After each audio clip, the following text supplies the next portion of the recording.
शुक्रिया हमारे संग जुड़ने के लिए Aditya.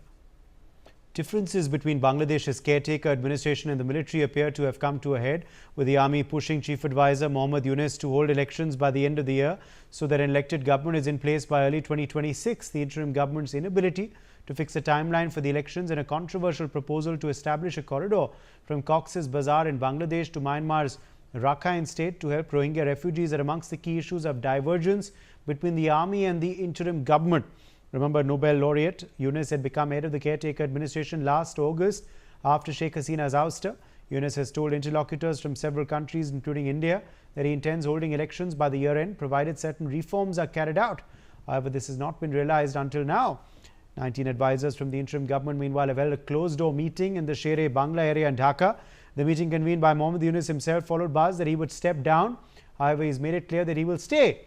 Additionally, Yunus has referred to the Bangladesh Army chief's demands as unreasonable and hindering the normal working environment.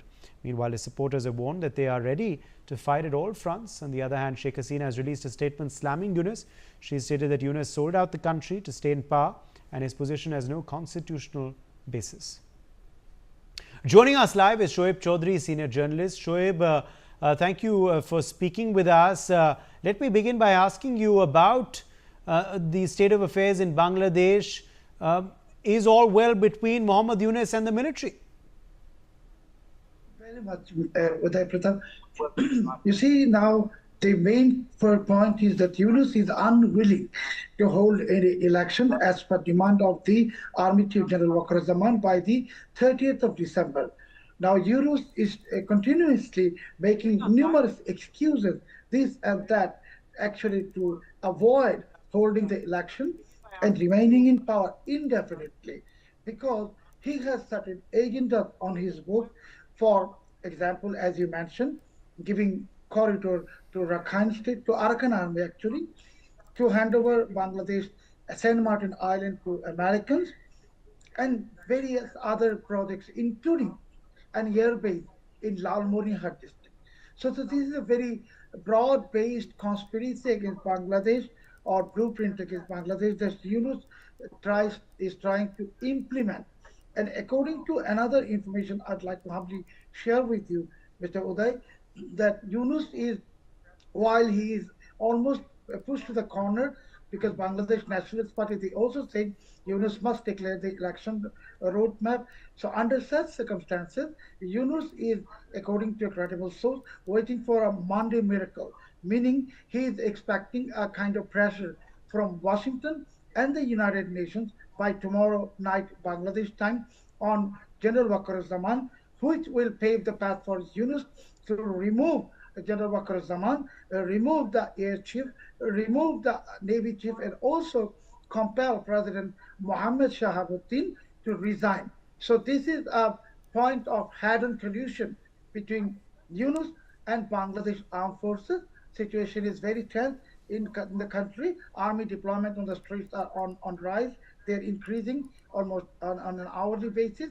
And at the same time, Yunus is trying to mobilize people in his support, which has failed. Supposedly there was a plan to bring out a procession in favor of Yunus this afternoon. It did not take place because people are not extending any support. So we can say a cornered, an isolated Yunus is making his last bid. And as I said, Monday miracle, he is waiting for some influence from Washington and the United Nations tomorrow night. If he succeeds, then the entire situation will be very complicated. Bangladesh will enter into a prolonged autocratic dictatorship under the leadership or command of the foreign mercenary Muhammad Yunus and his advisors, most of whom are foreign passport holders. Yes, Shoaib also, Shoaib Choudhury, also the fact, of course, is that there was a lot of speculation that Muhammad Yunus would step down over the weekend. However, he's made it clear that he will not resign as of now. What do you believe has led him to perhaps rethink? These are all applause, various types of excuses by Yunus, because our army chief demands election roadmap and holding of the election by 30th of December. Instead of doing this, Yunus was making a kind of the drama of the so-called resignation drama, etc.